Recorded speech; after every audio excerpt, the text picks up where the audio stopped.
কুম্ভ মেলায় স্নান করে ফেলেছি। কুম্ভ মেলায় স্নান করতে গিয়ে রীতিমতো এই মানি ব্যাগ থেকে মানে প্রায় মা আর আমি মিলে 5,000 টাকার মতো, তো কিছু টাকা সাইড ছিল আর কিছু টাকা ছিল, মানে রীতিমতো টাকাটা চুরি হয়ে গেছে। মানে কখন কিভাবে চলে গেছে জানি না। আর সেটা যার কারণ সেই মুহূর্তে এত হিটিং হয়েছিল, ওই পাশ থেকে এত ঢেলে এসেছিল যে রীতিমতো মাকে খুঁজে পাচ্ছিলাম না।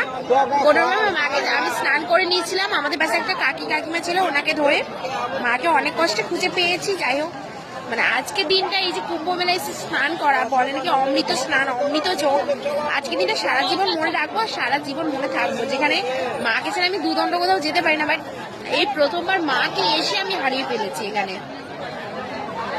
এই যে কুম্ভ মেলায় মানে এত ভিড়, মানে এটা হিডিক চলে, ওদের টাকাগুলো চুরি হবে কেমন ভাবে, কি করে, মানে রীতিমতো ওরা হেডেক দেবে আর মানি পাস থেকে টাকাগুলো নিয়ে যাবে।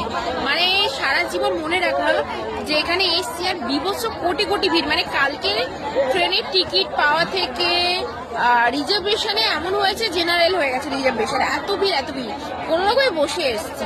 এখানে এসব সহস্র কোটি মানুষ, সবটা ঠিক ছিল, মা রীতিমতো হারিয়ে যাওয়া, তার উপরে টাকাটা চুরি হয়ে যাওয়া, মানে ভগবান কি চাইছে বুঝতে পারছি না। যাই হোক, আমার তো অমৃত স্নান করলাম, ভগবানের ইচ্ছায় কি হবে জানি না। সবাই ভালো থেকো, রাধে রাধে।